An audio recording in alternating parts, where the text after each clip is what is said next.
ప్రేక్షకులందరికీ నమస్తే. ప్రతి ఒక్కరు వినాల్సిన వీడియో ఇది.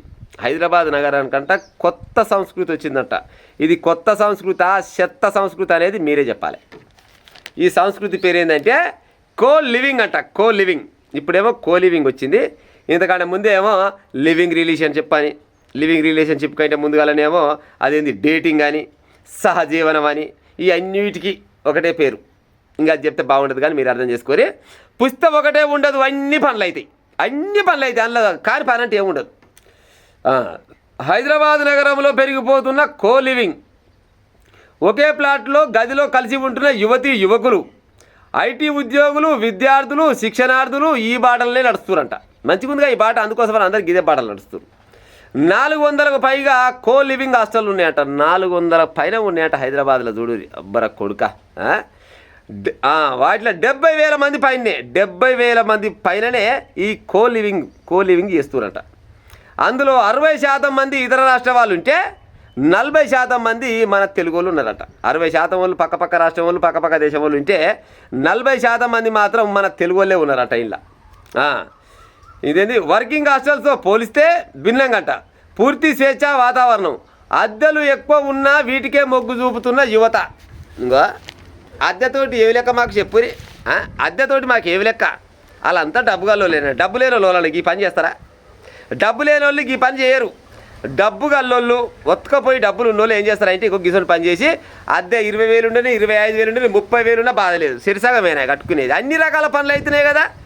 అందులో ఏ పని తక్కువ అయింది చెప్పురు. ఇక అన్ని రకాల పనులు అవుతున్నాయి కాబట్టి అద్దె ఎంత అయినా బాధ లేదు. ఇంకా 10,000 పెంచినా బాధ లేదు, ఉంటే వాళ్ళు మస్తుగా ఉండరు. ఇంకా వివాహమైన వారు కో లివింగ్లో కుటుంబాల్లో సమస్యలు, సంస్కృతి సంప్రదాయాలకు మొత్తం ఆందోళన కలుగుతుంది. సంస్కృతి లేదు, సంప్రదాయం లేదు. ఎడబోది ఈ సంస్కృతి మనదే కావచ్చునా? ఈ సంస్కృతి సంప్రదాయాలు మనకి ఇట్లా ఉండొచ్చునా? ఈ కో లివింగ్ అంటే అసలు ఎక్కడ పోతుంది సమాజం? ఏం కథ చెప్పురి. ఇప్పుడు కిరాయిలు ఎక్కువ ఉన్నాయి. ఎక్కువ ఎంత ఉన్నా బాధ లేదు. వాళ్ళకు అన్ని రకాలుగా వచ్చినాక రేపన్నాడు పెళ్ళిళ్ళు చేసుకోరా నాయన అంటే పొరగలే మాకెందుకు రే పెళ్ళి అంటారు, అమ్మాయిలే మాకెందుకు రే. అలా అన్నీ చూసి ఇంకా పెళ్ళి ఎందుకు? మళ్ళీ కర్మజాలి గట్టినే పెళ్ళి అయిందనుకో. పెళ్ళి అయితే మరి ఈడ ఉన్నట్టు మళ్ళీ పెళ్ళి అయిన కాడ మొగని కాడనో పెళ్ళం కాడనో దొరుకుతుందా? ఈడనేమో ఇక ఇష్టంగా చేసుకుంటారు కదా ముచ్చట. వీళ్ళు చదువుకున్న వాళ్ళ అన్ని రకాల సౌలతులు ఎరుకుందేనా, ఏ టైంలో ఏ గోలు వేసుకోవాలి, ఏ టైంలో ఏ సూది వేసుకోవాలి, ఏ టైంలో ఏది చేసుకోవాలని అన్నీ వీళ్ళకి ఎరుకున్న ముచ్చట్లేనా. అన్ని రకాలుగా అనుభవించినాక ఇక పెళ్ళికి అంటే పెళ్లి కాడ పెళ్లి చేసుకోమంటే ఏం చేసుకుంటారు? పాడాయి. పెళ్లి చేసుకునేది ఎక్కడిది?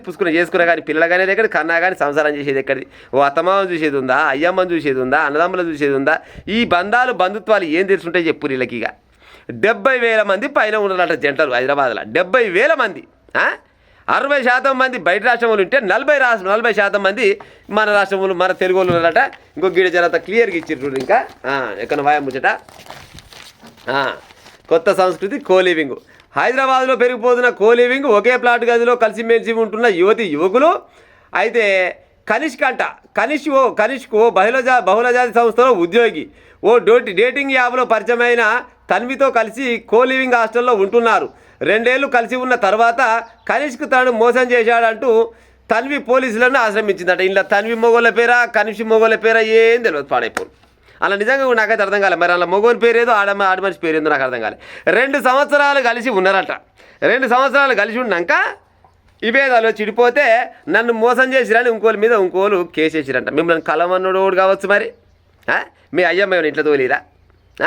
మీ అయ్యమ్మ కానీ ఆలయ్యమ్మ కానీ ఇంట్లో తోలి తర్వాత దగ్గర పెట్టి ఏమన్నా అయ్యా మీ పని మీరు చేసుకోరని చెప్పినారు. మీకు ఒళ్ళు బలిపెక్కి మీరు కొవ్వు పట్టి ఈ పని చేసుకొని ఇవాళ మాకు గిట్టయినా గట్టయినా అంటే మరి ఇడాకులు ఎక్కువ కాబట్టి ఏమైతే మరి అన్ని ఇడాకులే అవుతున్నాయి. పాడైపోను. ఈ సంసారం చేసి దాదాపుగా పెళ్ళిళ్ళు చేసే పిల్లలు కానీ అత్తమామకు అయ్యమ్మకు చుట్టాలకు పక్కాలకు వస్తూని పోతూని చూస్తూని ఉన్నారు. ఈ కాలంలో చాలా తక్కువ మంది ఉన్నారు. అందరు లేరని నేను అన్నాను కానీ చాలా తక్కువ మంది ఉంటున్నారు.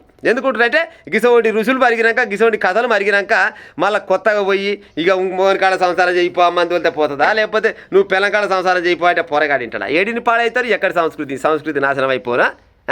ఇంత గలీజ్గా తయారయ్యారు. ఇప్పుడు గలీజ్గా కూడా అనొద్దు. మళ్ళీ మనం గలీజ్ కంటే కొంతమంది కామెంట్ మీకు తెలియదురా బయట నువ్వు మోటోని నీకు ఊరోని మాకు మోటోలమే అయ్యా మోటోలమే కానీ అయ్యా మొదలు పెళ్లి చేసుకుంటాం లేకపోతే గట్టిని ఏమైనా ప్రేమిస్తానో బియ్యమిస్తానో ఓ రకంగా పెళ్లి చేసుకొని బతికిన 4 రోజులు బతికి ఇద్దరు పిల్లలు కానీ సచ్చే ఉపాయం చేస్తాం కానీ గిట్ట కోలివింగ్ కానీ లోట పీసారి మాసుపత్రి అని గియని కథలు పడి ఇవన్నీ కథలు ఊరు పడతారు దాదాపుగా డబ్బులు ఒతకపోతోళ్ళు ఎక్కువ డబ్బులు ఉన్నోళ్ళు చేసే పనికి ఇదంతా వాళ్ళ పేదోళ్ళు చేస్తారు ఈ పని మళ్ళీ ఇది కొత్త సంస్కృతి ఏం కొత్త సంస్కృతి లోటపీర సంస్కృతి చెత్త సంస్కృతి కాబట్టి ఇది